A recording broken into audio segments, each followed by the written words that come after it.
Assalamualaikum warahmatullahi wabarakatuh. Kembali lagi di channel ini.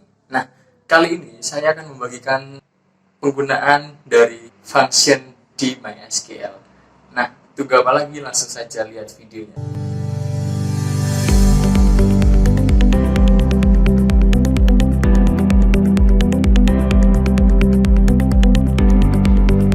Function ini bisa dikombinasikan dengan stored procedure. Dapat ditemui dalam routines jika menggunakan MySQL.